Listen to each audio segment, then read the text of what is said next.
حق کو قبول کرنے کے پاداش میں شعب ابی طالب پر آپ علیہ الصلاۃ والسلام اور آپ کے ساتھ بنو ہاشم سختیاں جھیل رہے ہیں۔ 3 سال سے زائد عرصہ اسی گھاٹی میں قیام پذیر ہوتے ہوئے گزرتا ہے، یہاں تک کہ خوراک بھی بہت کم ہو جاتی ہے۔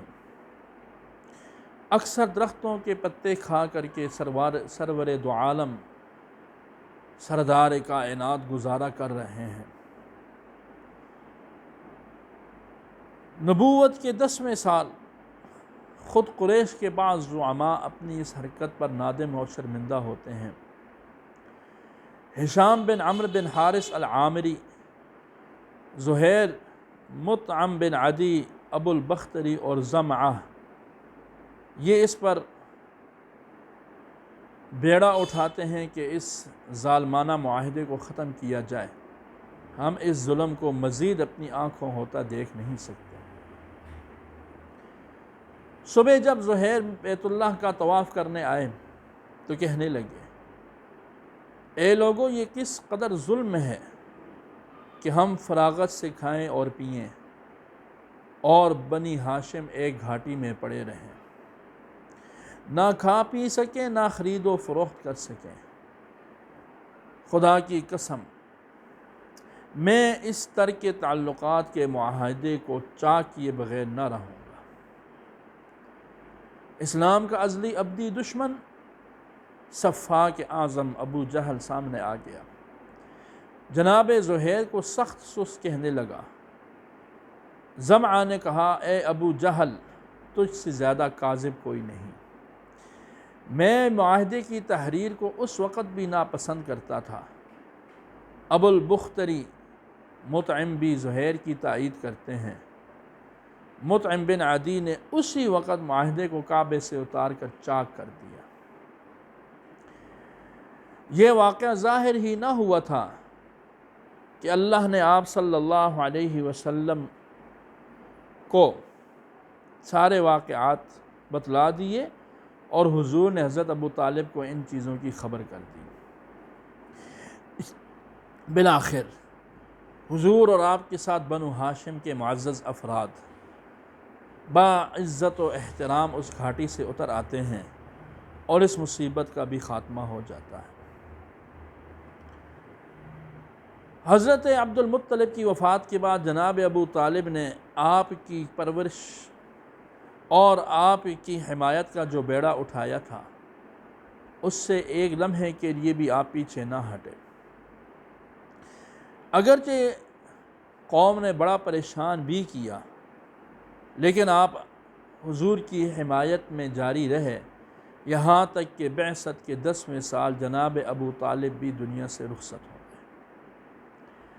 اہل مکہ کے لیے میدان صاف تھا۔ اب آپ صلی اللہ علیہ وآلہ وصحبہ وسلم اور آپ پر ایمان لانے والوں کو کھل کر کے اذیتیں دینی شروع ہو گئیں، پریشان کرنا شروع کر دیا، بلکہ ایسا کوئی طریقہ باقی نہ رکھا کہ جو آپ علیہ السلام کی ایذا رسانی کا سبب بن سکتا ہو۔ حضور نے آخر ارادہ فرمایا طائف تشریف لے جانے کا، کہ طائف جا کر کے دعوت حق سنائی جائے، ممکن ہے ان پر اثر ہو اور وہ قبول کر لیں تو شاید اہل مکہ بھی کچھ بات قبول کر لیں۔ آپ وہاں تشریف لے جاتے ہیں، 1 ماہ قیام فرماتے ہیں، خصوصاً بنی ثقیف جو طائف کے اشراف میں سے شمار ہوتے ہیں ان کو دعوت دیتے ہیں، لیکن ابھی وہ وقت نہیں آیا تھا کہ اللہ کے سچے پیغمبر کی نورانی اور شیرینی باتیں ان کے حلق سے اتر سکتی، بلکہ انہوں نے اہل مکہ سے بڑھ کر کے ایذا رسانی شروع کر دی اور آپ پر اس طرح سنگ دلی کا مظاہرہ کیا کہ سنگساری کی، جس سے آپ کی مبارک ایڑیاں پھٹ گئیں اور ان سے خون جاری ہو گیا۔ 1 ماہ قیام کے بعد آپ واپس تشریف لے آئے اور مطعم بن عدی کے پڑوس میں آپ نے قیام فرمایا۔ طائف کے اس سلوک سے قریش کے حوصلے مزید بڑھ گئے آخر وہ فیصلہ کرتے ہیں کہ اب قصہ ہی ختم کر دیں اور آپ صلی اللہ علیہ وآلہ وصحبہ وسلم کو شہید کر دینا چاہیے۔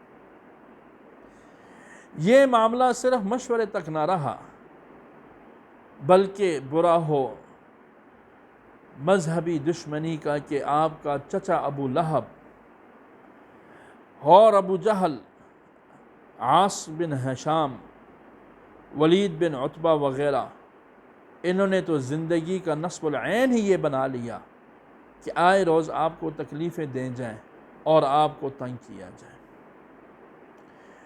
اور وہ تکلیفیں دی جائیں کہ جس سے زمین اور آسمان کانپ اٹھیں۔ قریش کی اس طرز عمل سے عرب کے تمام قبائل آپ کے مخالف ہو گئے، لیکن خدا کا یہ پیارا رسول ایک لمحے کے لیے بھی نہ اپنے مشن اور فریضہ منصبی سے پیچھے ہٹتے ہیں اور نہ ہی اپنے نظام عمل کو چھوڑتے ہیں، اور آپ کا اعلان حق نہ کسی کی دوستی نہ ہی کسی کی دشمنی آپ کو اس سلسلے میں روک سکی، اور آپ برابر اعلان حق کرتے رہے۔ اسی دوران اللہ کی طرف سے ایک اعلان ہوتا ہے، 11 نبوی ہے، ایک عجیب الشان رات آتی ہے، آپ آرام فرما ہیں۔ ان تکالیف کے بعد کیوں نہ ہو، مناظر احسن گیلانی کا قلم یہاں پر عجیب جولانیاں دکھاتا ہے، النبی الخاتم میں پڑھیے کہ کیوں نہ ہو وہ عظمت رفعتیں بلندیاں کیوں نہ ملیں کہ جب جس محبوب کے لیے اتنی تکالیف اٹھائیں اب وہ اپنے قریب بلانا چاہ رہا ہے۔ ایک ایسی رات آتی ہے کہ جس رات کے لیے سارے کارخانہ عالم کو روک لیا جاتا ہے، نظام کائنات پر سکوت طاری ہو جاتا ہے، اور آج رحمت عالم جناب نبی کریم صلی اللہ علیہ وآلہ وصحبہ وسلم امام الانبیاء کے مرتبے پر بھی فائز ہونا جا رہے ہیں، اور ساتھ ہی ساتھ آپ آسمانوں، جنت اور سارے مقامات کو دیکھتے ہوئے اللہ تعالیٰ کا وہ قرب حاصل کرنے والے ہیں کہ جبریل بھی کہہ اٹھتا ہے کہ اس سے زیادہ آگے میں گیا تو میرے پر جل جائیں گے اور میں آپ کا ساتھ نہیں دے سکتا۔